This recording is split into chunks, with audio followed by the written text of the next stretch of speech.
Hey friends, happy holidays from everyone here at BiggerPockets. I hope it's been a successful year for you and your investing and that you're looking forward to 2025. At BiggerPockets, as we close out the year, we are republishing some of our favorite episodes from across the BiggerPockets network on this feed, and today's show comes from our newest podcast, PassivePockets. You've probably heard me talk a lot about a type of investing called syndications on this show. And I talk about them because I actively invest in them, and I personally think that they can be a great tool for some investors to diversify into different markets or different asset classes they couldn't otherwise access. And PassivePockets, this new show, is devoted almost entirely to syndication investing.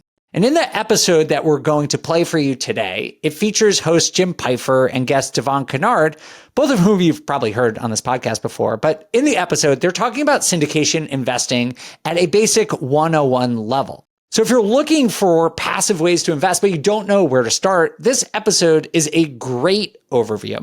And if you like it and like the idea of investing in syndications, make sure to subscribe to PassivePockets on YouTube, where you can get even more in-depth syndication advice from Jim and his guests. For this show, we'll be back with new real estate podcast episodes in the new year. But for now, here's PassivePockets.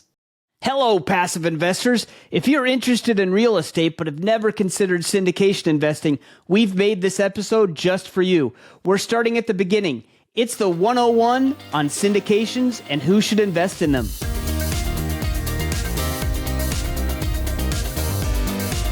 Hello and welcome to PassivePockets, the passive real estate investing show. I'm your host, Jim Pfeifer. I'm joined today by Devon Kennard, who invests in all types of deals but really specializes in passive strategies like syndications. Devon and I are going to explain what syndications are, define some of the terms you'll hear if you start exploring them, and talk about the advantages and disadvantages of syndication investing at a high level. If you've never considered investing in a syndication, I think you'll learn a lot from this conversation. If you're an experienced investor, don't fret. There's plenty in this episode for you too, especially a phenomenal tip Devon shares with us about vetting the sponsor. Let's get into it with Devon.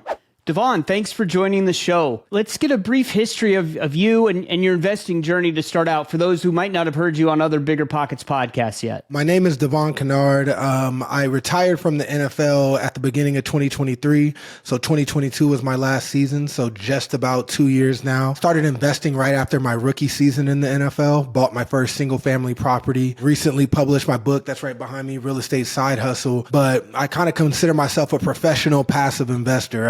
Every strategy I've considered investing in, I needed to do it in a passive way because I was busy trying to sack Tom Brady and Aaron Rodgers, not worried about real estate. So I started out with single family properties and I was buying turnkey, and then that turned into some value add stuff, but I wasn't scaling fast enough. So I started leaning heavily into syndications, and I have a large portfolio of syndication investments. And most recently I got into private lending, and I own my own private lending company. And I would say those are my three main buckets today. My own personal portfolio of properties, a large section of portfolio of investments and syndications, and then the lending. And they all kind of serve different purposes for me. It's just something I've been building up over the last decade. That's awesome. So how did you find syndications? Because in this show, as you know, we're going to be talking about specifically syndications and kind of an introduction, 101 is to say about syndications. But how did you find them? I originally got into syndications because I met a financial advisor, which he's not really, he's more like a consultant. All he did was underwrite syndications across the country. He kind of specialized in it. So I got connected with him and learning about it. And at the time when I was in the NFL, a lot of people weren't investing in syndications or funds or anything like that.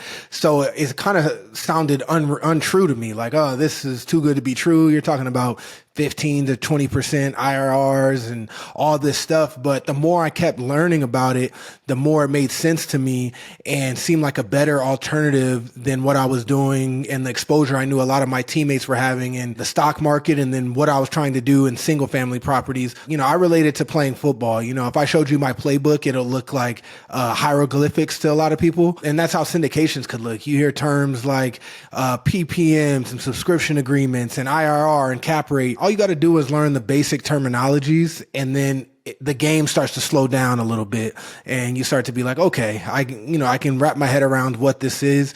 And, I hope we can help people with that today. That's a great way to frame it. So let's dig in, right?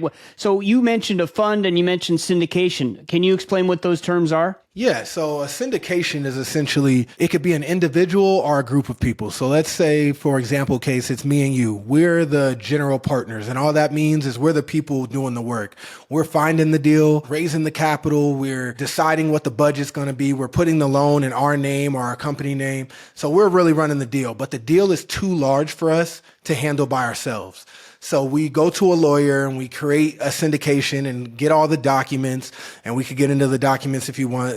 There's a couple of different documents you have to have. And then we go to investors, typically accredited investors, and say, hey, look, we're investing in multifamily. This deal is 100 units, and me and Jim can't afford to buy this deal by ourselves. So we're raising capital from people like yourself. Do you want to invest in this deal? When they say yes, that's essentially locking into they are the limited partners and we are the general partners, and we control everything with the deal, and the limited partners underwrite us. So they look at us and say, okay, do I believe in Devon and Jim? They look at the deal. Do I believe in the deal, in the projections they're making, in their plan and their business plan for it? And if they do, they invest, and we're kind of off and running. So that's kind of the basics of what a syndication is. And a fund is similar, but a little different in that we would be coming to them almost like a theory or an idea of the type of properties. Like, hey, we're going to buy 100-unit apartment complexes. I'm in Arizona. So let's say in the Phoenix, Arizona market, we want 90s built, and we're going to kind of have our like box of what we're telling them we're going to buy, but we don't have any properties yet. So as the limited partners in this case don't really have the opportunity to invest the individual deal. So investing us in our buy box essentially is really important, because then we raise that money and we can go and find 2 or 3 different 100 unit apartment complexes. So there's pluses and minuses. Some people like funds because it allows you to diversify a little bit between multiple properties. Some people like syndications because they really get to underwrite that one deal, and the investment is for that one property. So there's give or take from both, but they're similar with that little kind of difference. Okay, and you mentioned accredited investors. So I just want to pause real quick and say an accredited investor is someone that makes $200,000 if they're filing single, or $300,000 filing jointly, or has $1 million in assets outside of their the home that they live in. And you mentioned most of these are targeted towards accredited, and that is completely true. The non-accredited have to work a lot harder to find deals that they can invest in, because we're not going to get into the weeds on this, but there's deals that accredited investors can invest in, and there's deals that accredited and non-accredited can invest in. So you can be either, but it's a lot easier if you're accredited. You also mentioned documents. So can you tell us just the basics? What documents are we looking at in a typical syndication, or should we look at? You can correct me if I'm wrong, but the 3 main documents I usually get as an LP is the operating agreement. So in the example where if me and you were the GPs, we would be creating an operating agreement with the lawyer, kind of outlining whose responsibilities what, how stuff's going to be divided between GPs and LPs, all of that kind of stuff. So there's the operating agreement, the subscription agreement, and then the private placement memorandum. So those are like kind of the 3 main documents that you're going to see. And then there's decks and pro formas, and there's other information you can get. But, expect those 3 documents and really grow to understand and get comfortable in reviewing those documents. Yeah, absolutely. It's super important. And just for a little context, the operating agreement, this is an LLC. As Devon said, there's GPs and LPs, but we are all members of the LLC, which is a limited liability company, which is an actual company. So you are going into business. If you're an LP investing, you're going into business with these GPs. And Devon's going to talk a little bit later about how to vet the operators, but we just want to make sure everyone understands that's why you review all these documents, right? You're going into business with somebody. Absolutely. So let's talk about main advantages of investing in the syndication. You talked about, you had some single family homes, you're maybe doing some turnkey stuff, and then you found syndications. What are the advantages? Why did you decide to invest in syndications rather than some of the other real estate opportunities? It's much easier to scale. So, when I started buying off single family homes, I wanted to grow a portfolio large enough to reach some of the goals that I had. It was challenging to get there when I was so busy buying my own properties. So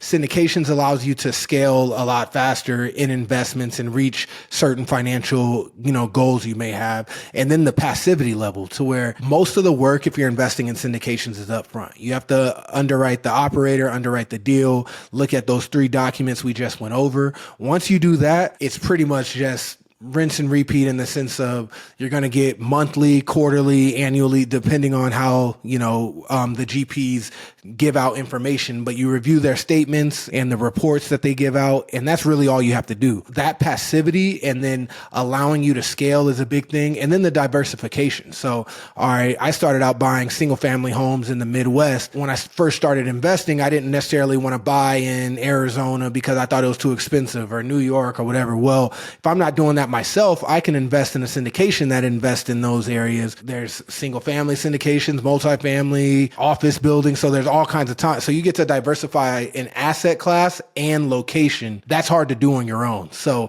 I think that diversification piece is a big one.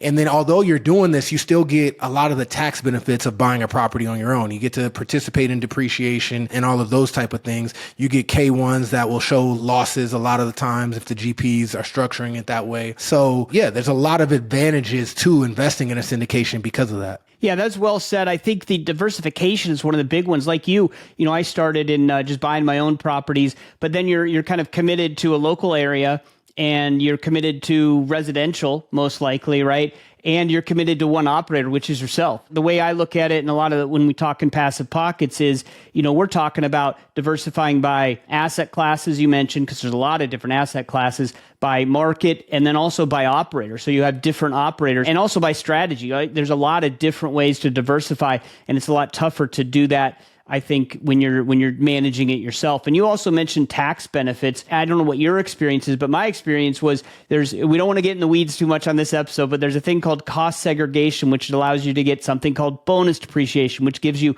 more depreciation up front so you can use it faster. And it's a lot easier to do that through a syndication than like a single family home. So my tax part of this, the tax benefits that I had, were probably better in this syndication investing than in my single family and other investing. And as I always say, the taxes are probably the biggest eroder of your wealth. So did you find that as well, as far as the tax situation? Were you getting better tax benefits in syndications than you were on your own stuff? Oh yeah, absolutely. And it was kind of easier. You didn't have to go through a cost seg on your own and, do all this stuff. You're really just getting your K1 documents and getting on the same page with your accountant. So I feel like that's a huge plus for sure. Yeah, and you mentioned a K1, and again, I'm trying to make this really basic, so I'm just going to say K1 is a tax document that you receive from an LLC when you invest in it. Come April 15th, hopefully by March 15th, actually, they send you a document that's a K1, and that basically just shows you how much you've invested, with how much depreciation there is, so how much paper loss you can take, and then how much money you made, distributions or otherwise, on the property. Devon, I don't know how you do it, but I just review it, and then I toss it off to my accountant.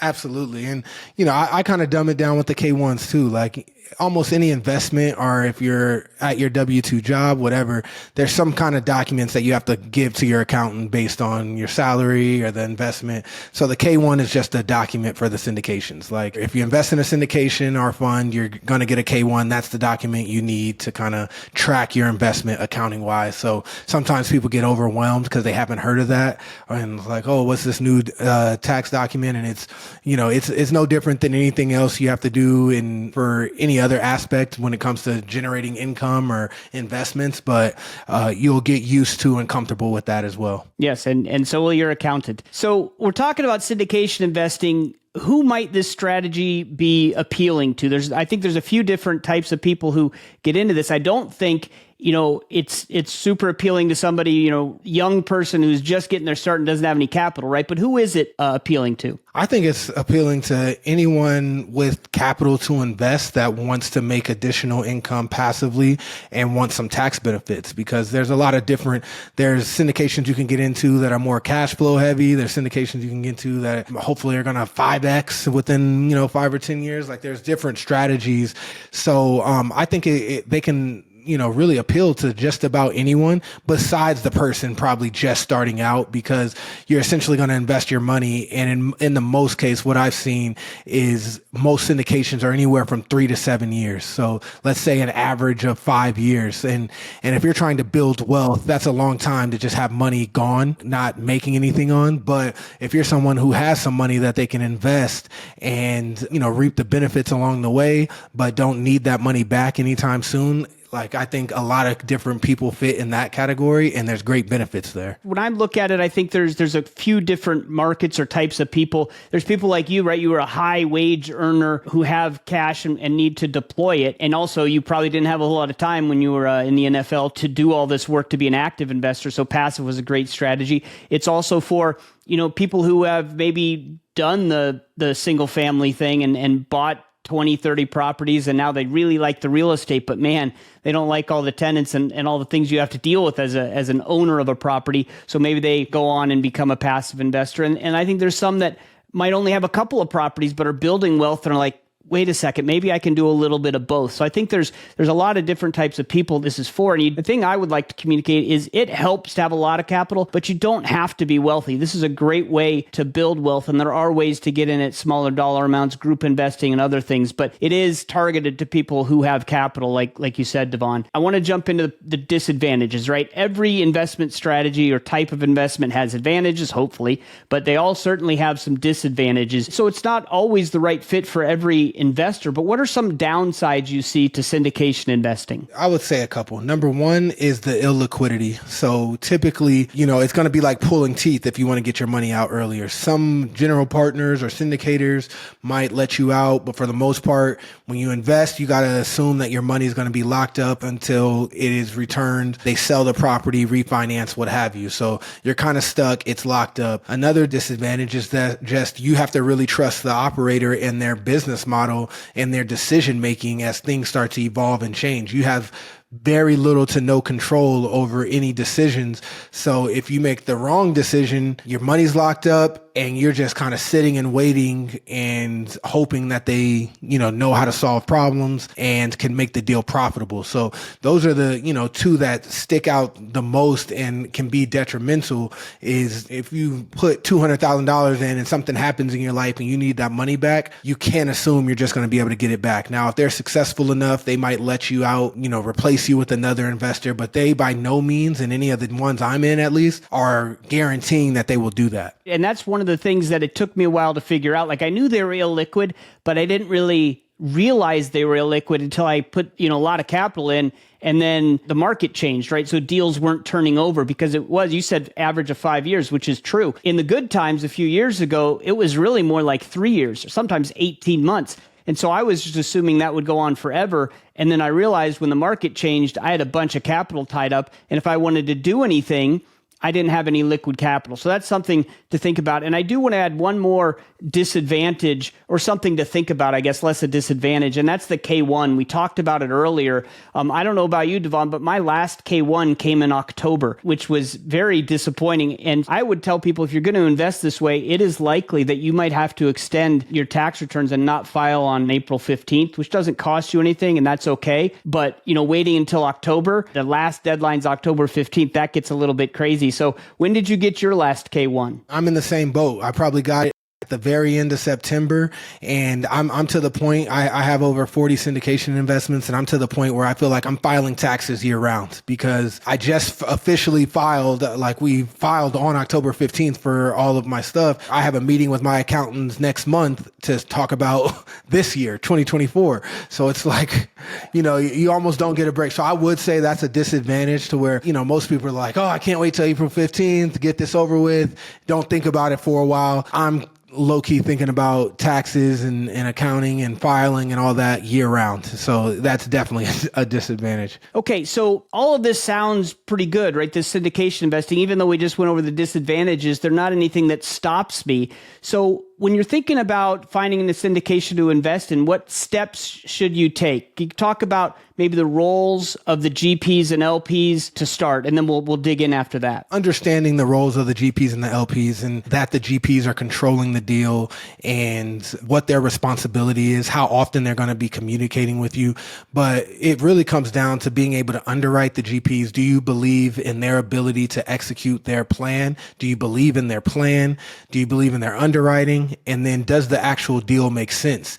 And that's the magic sauce, essentially, because that's all you can control. Once you send them your money, you're pretty much stuck. So it's like all of your work has to be upfront in understanding the GPs, their business model and their plan, and then the deal. Unfortunately, a lot of people are, I say the tide's going back and you're starting to see who's naked when it comes to general partners, because over the last 10 years, you could throw a dart at the wall and people are hitting, in the sense of they're making money, they're looking good, they're looking like the smartest people in the world. But now over the last year or two, that's starting to not be the case, because interest rates and cap rate compression, which is pretty much just like they were predicting that cap rates were going to go down and things were just going to be going great, and it didn't play out that way. So deals aren't working out. So now there's a lot of general partners who are in positions where they're asking their investors for more money. And this isn't to scare any of the listeners, but there's a real side of this to where making sure you invest into the right deals with the right general partners,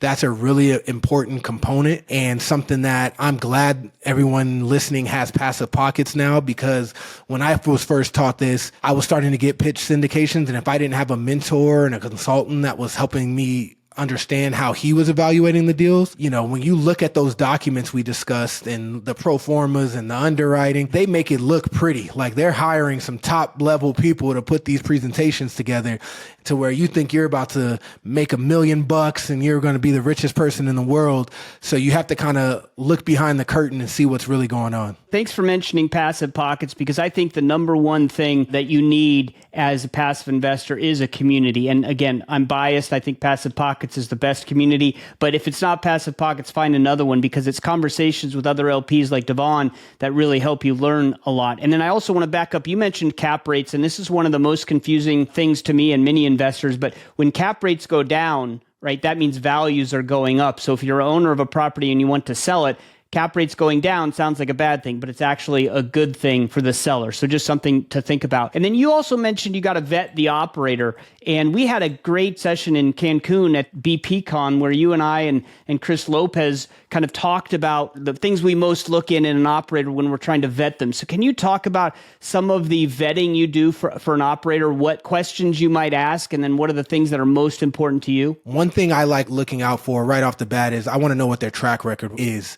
If they've only been in the game for a couple of years, if they're new, if they haven't had any deals fully mature yet, if every deal they've done has just been a home run because it's been in the last couple of years, that doesn't mean I won't invest, but that's cause for hesitation for me, because how's that going to actually play out? Have they gone through adversity? Have they navigated, interest rates going up? How are they going to exit now that interest rates did go up and they were up for so long? And, now they're starting to go down, but they're still higher than what they expected. So I'm really kind of paying attention to that and how that their current deals are going. So now if they're raising funds for their next syndication, well, how are the deals you have outstanding going? How are they performing? How have you performed over the last 10, 15, 20 years? I would love to see a general partner that's been in the game 20 to 30 years. He's been doing multifamily in the Midwest for 20 years. He's navigated that space for a while. Things aren't great. He's acknowledging that with his most recent stuff, but the sky isn't falling. They're going to get through it. That's the conversations that I'm loving right now, and not the other way around to where,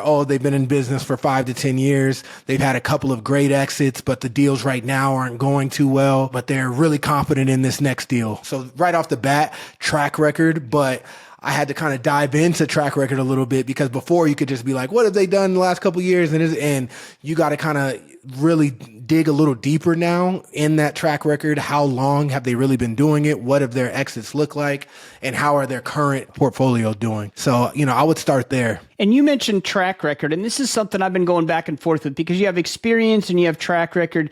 And you said it, before a couple of years ago, everything just went up. So track records for everybody were great. And the experience didn't really matter because track records were fantastic. So now when I look at it, anybody that we're investing with now that's been at least, operating for the last couple of years, they have a track record through tough times. So is it going to be easier to vet operators now because they've been through a tough time and you can see how they did? Or because they've been through this tough time, does that mean that it's just easier to just say, no, I'm not going to invest with them? Have you thought about that at all? I think it's going to make it easier in the sense of I'm going to put a lot of onus on how they're handling the current market and how their portfolio is managing right now. Some of the best GPs that I know, they weren't buying some deals the last couple of years because they saw some of this coming, or they were being overly conservative. So they're like licking their chops right now because they think more and more opportunities are going to be coming up because of distressed situations from other general partners. So when I'm hearing conversations like that and seeing a portfolio of and track record from a GP, that is encouraging, and that's something that I'm going to consider. So I think that's a good thing, because now this troubling time, what happened for you between 2021 and 2024? Did you have any deals outstanding? What did that go like? What did that process? I'm going to be focused on that because I want to know, did you prepare at all? And everyone was blindsided to a degree because interest rates went up. But at the end of the day, there's some people who are still in business and their deals are okay. And it's not as great as they thought, but they're okay. And they're going to, we're going to get through this and we're excited. And there's some people who are holding on for dear life right now, or they're kicking the can down the road, but they're going to lose all the investors' money one way or another. Quite frankly, those are the deals I won't be investing in, or in the general partners I won't be working with in the future. And you mentioned, getting through this time. One of the things that's most important to me when I vet an operator, and all of these things are important, right? But communication. So I want to know, how do you communicate once a deal is in place, right? And especially through the downtimes, I want to know about things that are going poorly before they happen, as they're happening, not right before you issue a capital call or something like that. So for me, communication is one of the most important things. And we talked about this when we did our session at BPCon. And, we each had different things that were important to us. But when you're talking or Chris was talking, I was nodding my head the whole time, like, yep, those are things that I look at too. So it's important to have a comprehensive idea of how to vet an operator. And that's one of the things, again, you mentioned it, but a community like PassivePockets really helps with that. I'm a firm believer in lists. So let's go down. We got track record, we got communication, but another one that's really important to me and that I like to look at is the team that you have in place. I love seeing a general partner has a contractor, whether it's in-house, maybe they have their own contracting team, or a third party that they've done the last 6 deals with. That is a lot better. And that's like gold to me in comparison to the general partner who's taking on a new contractor because the other contractor's on another job with them. And so the deal that they're pitching to me is going to be a new contractor. I think limited partners forget this aspect that this is a real estate transaction. Real work is being done. The team they have in place. So I'm always asking about their contractors, their property managers, the law team they have in place, because if they've been in business and have a solid track record and they're using the same team that they typically use, that is encouraging to me, because it's like, all right, this deal is almost rinse and repeat. Same group you're used to, as opposed to a new contractor. Are they going to stay on budget? Are they ethical? Are they going to stay on time? So you're adding in a factor. And then on top of that, with that relationship, I've also seen a lot of general partners who change lanes. And what I mean by changing lanes is if your thing has been multifamily properties, apartment buildings in the Midwest for the last 20 years, and all of a sudden you're doing industrial, you might be an extremely intelligent person and maybe you're going to kick butt in industrial. But at the end of the day, those are apples and oranges. It's a different asset class. It's a different investment. Maybe you're seeing great opportunity there, but I want to see you succeed in that for a while. So I think people kind of get convoluted by that. Like, oh, he has 20 years of experience. No, does he have 20 years of experience in industrial, doing what he's actually doing on that deal? And with that, the volume of deals. So because the last 10 years, it was good to be a general partner, there was some taking on multiple projects at once and taking down a lot, which they were using higher leverage than they should because they were doing multiple deals, and their attention is kind of spread out because they have 3 or 4 projects at once because they just think it's a great time to invest. Now that's troublesome. So, those are some other things. To break them down, you got track record, communication, you have your team in place, and then are they changing lanes or staying in their lanes? So, for those listening, write those 4 or 5 things down, because That's things you could kind of just check off your list. And that's literally what I've kind of done with my checklist. That is great stuff. I wouldn't just write that stuff down. I would rewind and listen to that a couple of times because you nailed it, And one of the things you mentioned, the contractor or all the contractors, right? Making sure or asking, are they ones you've used before? I think that's just a great piece of advice because it really does tell you, okay, are they stable? Can they move forward? One thing we haven't mentioned yet is skin in the game. It's nice to have the operator have some money in the deal, hopefully more than the fees they're collecting, so they're interested in it. One other thing that I like is, we talked about this. You are being part of their business, right? You are business partners. You're a limited partner and they're a general partner, but you're still a partner. And so one of the things that's important to me, not only communication, but I want to like the person or at least not dislike them because you want to be able to have conversations as the deal goes through. You might be in business with them for 7 or 10 years if it goes long. So you want to be in business with people you like. So that's another one that's important to me. But again, I think this is a great place to stop and rewind and just listen to some of the stuff Devon said because it was pure gold. So thank you for that. I want to hit a couple other areas real quick. If you can talk about typical minimum investment amounts and maybe just some asset classes that you're invested in, because we talk a lot about multifamily, but there's other stuff out there too. I would say for the most part, I see a lot of deals that have a 50K minimum. Some will go lower, but I've found that to be kind of the majority of the time, the minimum in a lot of the deals I'm in. Some are higher. Some might be a smaller deal and they have a good pool of investors that repeat with them a lot. And I've seen some as high as like 100, 200, but I like the lower minimum. I've gotten into so many because I spread it out instead of like hyper focusing on one. And my mindset is a lot as the deals I'm in go full cycle, I'm going to kind of start to cherry pick the operators who communicated great, who pretty much met and exceeded that checklist we just went through. And it's like, you know what? I'm going to kind of double down on the top 5% and invest in more of their deals. So that's kind of my perspective and how I'm going to be approaching that moving forward for sure. And then what was your second question? Just asset classes you've invested in, some examples other than multifamily.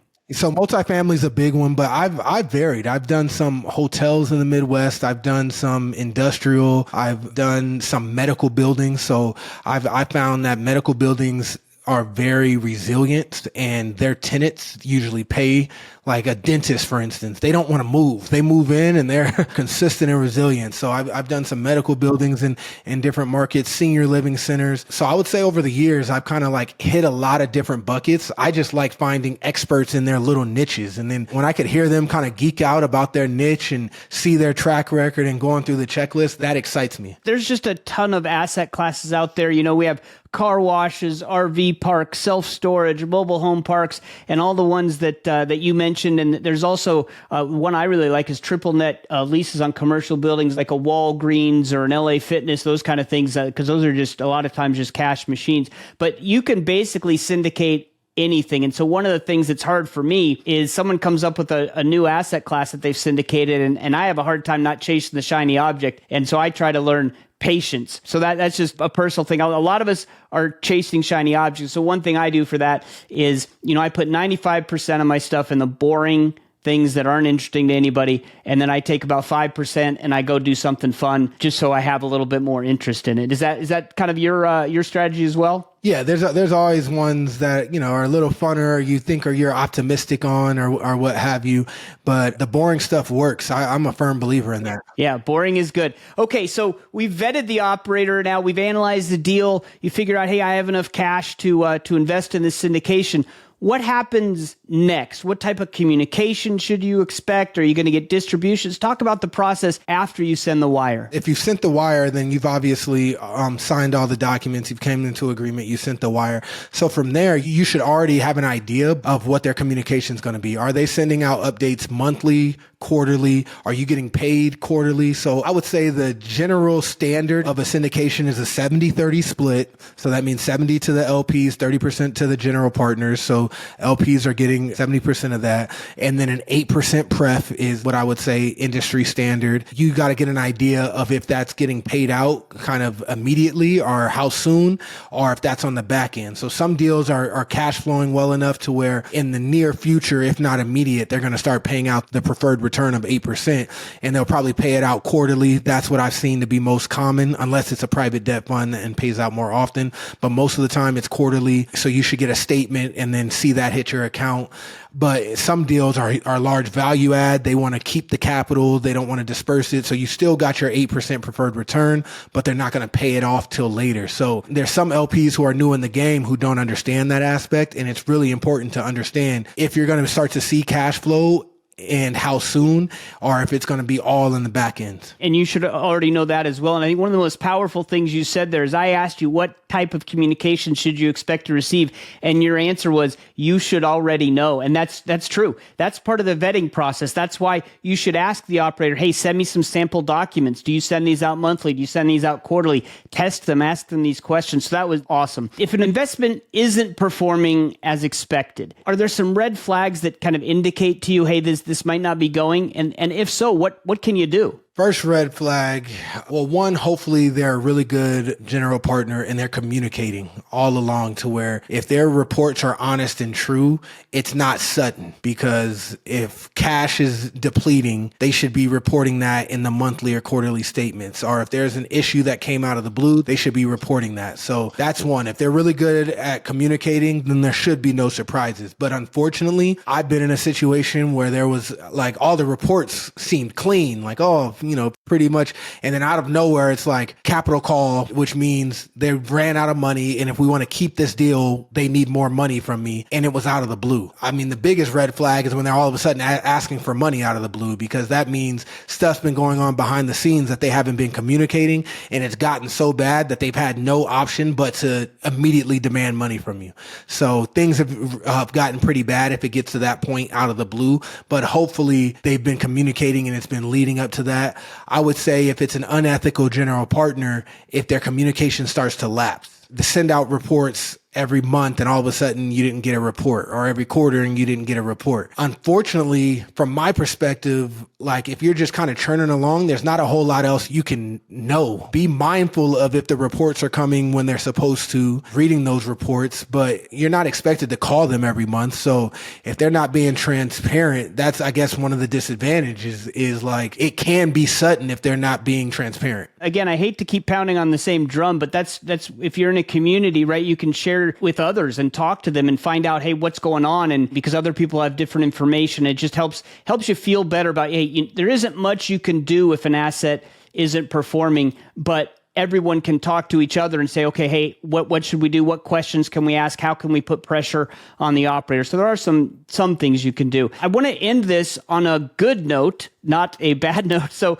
let's talk about the exit. Let's say a syndication, they go sell it and they're making a bunch of money. And we mentioned preferred return. So can you explain, you get your capital back and then you get the gains. You said a 70-30 split, but can you also explain the preferred return and how, because you said in some deals, they don't pay that out quarterly, they pay it out at the end. So that's a lot in there, but can you kind of explain that process? I'll go through a deal that I've done that went well and went kind of as it was supposed to. So it was a deal where they actually paid out the preferred return as they went. So let's just say it was $100,000 invested. That means every year for 5 years, I got $8,000, $2,000 every quarter from that deal. At the 5-year mark, they didn't sell, they refinanced, but the value went up enough to where I got all of my capital back, but I was still in the deal for the same value. So all of a sudden, I got my capital back. I got $8,000 over 5 years. That's $40,000. Had to do the math in my head real quick. So I got $40,000, my capital back, but I'm still invested in the deal. Once they sold, I got another big pop. That was really nice to be able to see, okay, they executed. I invested $100,000, got $40K over a 5-year period. And then at the exit, I got another $50K, or something like that. So that's an example of what that can look like and why, when you're with a good GP, why that's beneficial.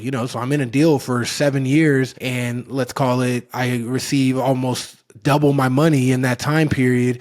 And I had the tax benefits and I got my money back after 5. Like there's a lot of positives in that kind of deal. Yeah, absolutely. And I'm going to try to do math on the fly here, but let's say, just to explain preferred return a little bit, let's say that they hadn't paid you that $8,000, that 8% every year, but they'd said 8% preferred return. Let's say they'd paid you $2,000 a year. So then at the capital event, they would have paid you 2%. So that's 2% for 5 years, let's say $10,000, right? But they owed you 40. So at that capital event, they have to catch you up. So they're going to pay you another $30,000. as the preferred return, then you're going to get your capital back. So you still end up with that 140. You just didn't get it all along the way. Is that accurate? Yeah, and that's a very realistic way it can play out too. Sometimes it's upfront. Sometimes they hit some issues, so they suspend distribution, and that doesn't necessarily mean your money's not going to be there. It's just, we want to stock up on cash reserves. We're not going to do a capital call, but we need some extra cash. You're still going to get your preferred return, but it's going to be on the back end. So that's a normal structure as well. This has been fantastic. So much great information from you, Devon. What's the last word? What is something else you'd like to say to someone who's thinking, yeah, I've heard about these syndication things, maybe I'll jump in? Do you have any last piece of advice for somebody? I'm truly not saying this because I'm talking to you and you ran Left Fields and now Passive Pockets, but getting around investors who are investing and shooting them the deal. They'll review it openly for the most part because it might be something they want to invest in, or they're passionate about other LPs not getting into bad deals, so they'll tell you what they look for. And I highly recommend to everybody interested in becoming an LP